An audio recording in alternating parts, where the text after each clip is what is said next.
Intentional Talk, Freddie Freeman. And Freddie, first off, I want to say thank you as fans for giving us this kind of access into your life, into the journey of hoisting the Commissioner's Trophy. I know you've screened the entire thing. So what's the interview or element that people are going to love the most? For me, it's watching it for the first time. You know, even watching that 2-minute clip right there, my hands are sweating. You know, that's just like, it's stuff that you dream about as kids as doing one day, and to actually have that happen and, you know, succeed in that moment, still kind of, you know, my body's kind of numb, you know, thinking about it. So for me, watching it for the first time and seeing my dad speak and talk about things, I saw a couple pictures of when I was younger. Obviously, we talk about my mom too, and there you can hear my mom's voice in videos when I'm coming down a water slide when I'm got to be 3 or 4 years old. So hearing my mom's voice again, that's what kind of gets me and hits me and gets me kind of all emotional. So yeah, like you can hear her saying my name right there, and yeah, it's gonna make me cry. You know, you guys know I like to cry and stuff, so you know, just it just pulls at the heartstrings. I miss my mom a ton, and seeing her on the videos, and then hearing my dad talk about how he thinks I've never really gotten over it, which I haven't.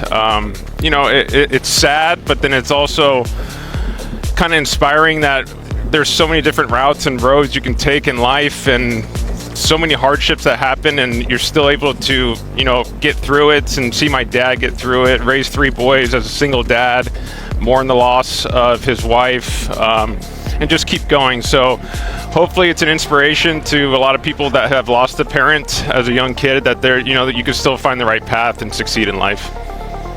Dude, no doubt. Like, not even close to not being an inspiration. This thing is just so inspirational. You are. We love you here on the show. People across the game have so much respect for you. Yeah. Dude, I didn't even know I could get goosebumps in my toes when I was watching that. It is just so special. And like, you know, you mentioned too, to be able to share this now with your own kids down the road. Like, how incredible is that to be able to have that to pass along to them forever now? Yeah, I think that's what's so, as I've gotten older, and, you know, they obviously came to me in spring training about doing the Freddy documentary, and at first kind of was like, well, I don't think I'm that interesting, you know, to do a documentary on, but as I've gotten older, I've said yes to more things about doing things about my career and my life, just so we can have it, you know, obviously when I'm done playing and as I've gotten older. And, you know, I've tried to bring, obviously, my kids and Charlie to pretty much everything that I do.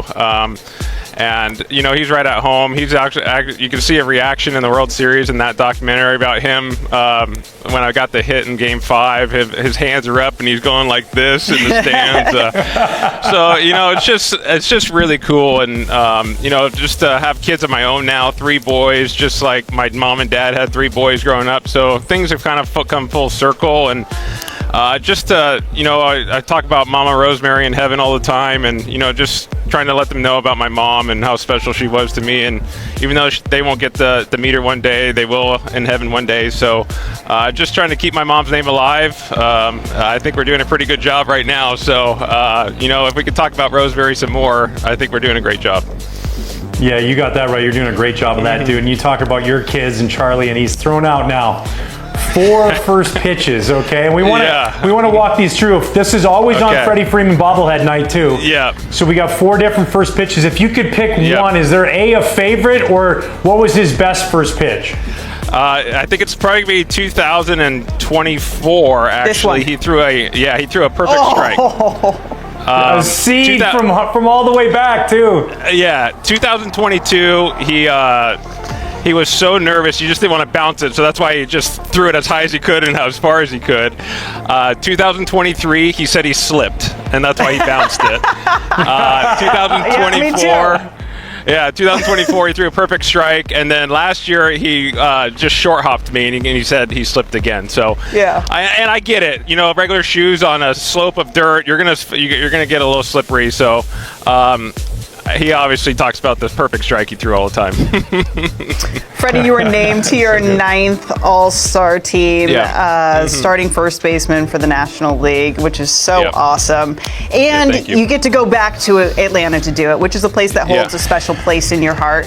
What's that going to be like?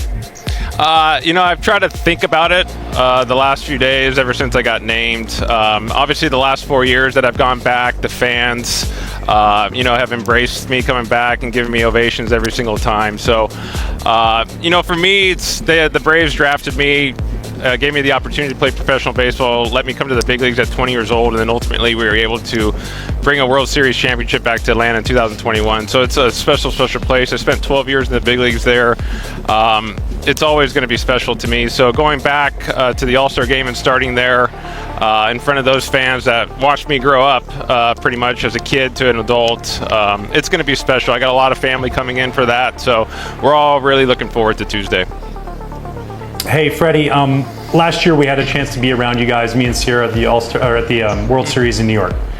And one thing that I really noticed about your team, and it comes across even in that short little clip, is the love for one another and the care for one another. And a couple days ago, you guys had a big moment with one of your teammates, and he strikes out 3,000 hitters, and the excitement that you guys showed for him. Talk us through that, because that to me showed, everything about Clayton Kershaw, the love that you guys have for him as a teammate. Yeah, I think if you guys know Clayton, he's not going to be one to talk about accolades himself at all. So as a guy that came up a long time ago, numbers, when he came up, round numbers were kind of important. And I was the one who was counting his strikeouts. From I think about 38, I started counting him down after every start, how many he needed. Because he's not going to be one to talk about it. And when you do something this special in the game for 18 years now, just what he does on the field, what he does off the field with his foundation, he just helps so many people. He's such a wonderful man. So as much as we can love on him and give him as much love, I just don't think it's enough, truly, because he's one of the greatest pitchers in history of the game. I saw the stat the other day where they put up his numbers. It was like 217 wins, 3,000 strikeouts, a 2.5 ERA. In today's game, it's just unheard of. And he just continues to do it every year. He's not throwing 95 like he used to, but he's still getting guys out. Gives us a chance to win every single day. And I don't know how much longer he's going to play, but every time 22's on the mound for the Dodgers, I think everything is all right in the world. Another guy who doesn't like boasting about his accolades, my co-host, Ryan Dempster, which, by the way, you guys shared a field together. Yep. In 2017, the WBC, you guys played for Team Canada. You got to give me a story about Demp. What kind of teammate was he? Well, a guy that took the ball, Demp pitched twice in that 2017 World Baseball Classic.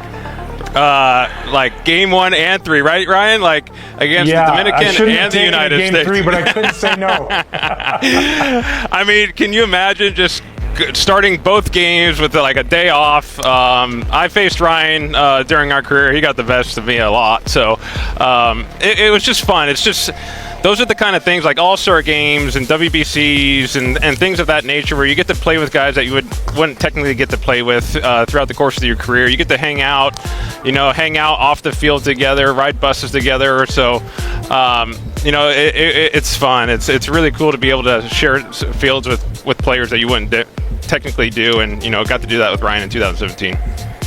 Yeah, and Freddie, by the way, Sierra got me too. He hit me with a line drive right off my elbow. I still got cartilage there that's built up. I caught the ball. A lot of people don't realize it squared me up in the elbow. Yeah, right. You hit a line drive and you still get out. It's just kind of how the game works. That's right. Hey, I this isn't a question, Freddie. This is more of a statement, and I just want to say this, man. And you talked about in there, like, you don't like to style home runs. You run out of the box every time.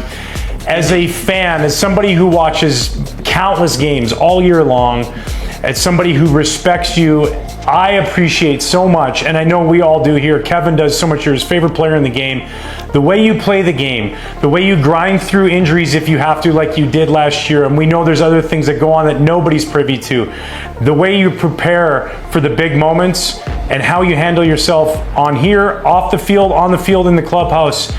We're so thankful, man, because You're setting a tone for the next generation, and guys should be looking up to how you play the game. So thank you for that, because it is so appreciated.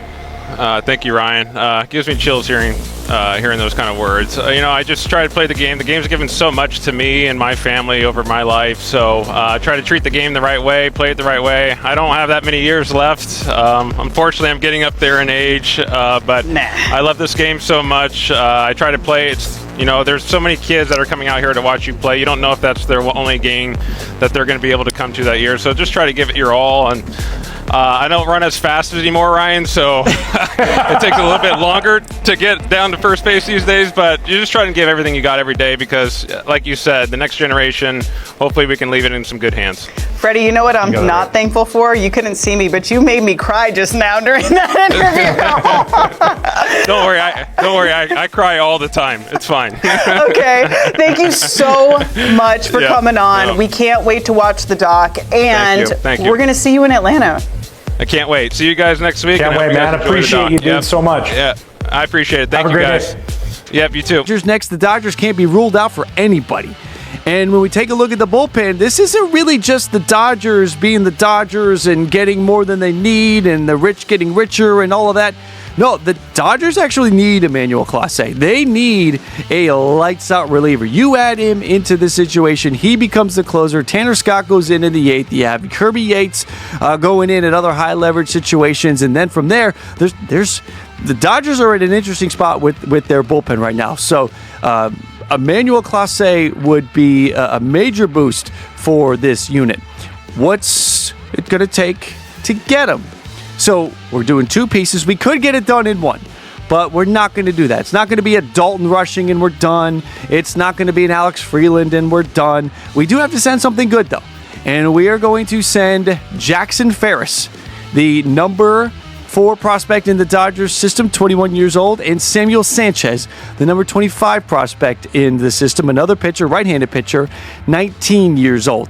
Number 4, number 25, 55 out of 80 for Ferris, and Sanchez is 40 out of 80. We take a look at the values, and you can see why Sanchez is here. 8.3 is the high end for Jackson Ferris. It doesn't get above 18.4, so we have to add another piece, and that's why we add Sanchez to get us to a spot where we get to 18.9 combined for Ferris and for Sanchez. Brings Clase over. Clase can be your closer for the next couple years. I like this move. Really adds some electricity to that Dodgers bullpen. That's something that they are in need of right now.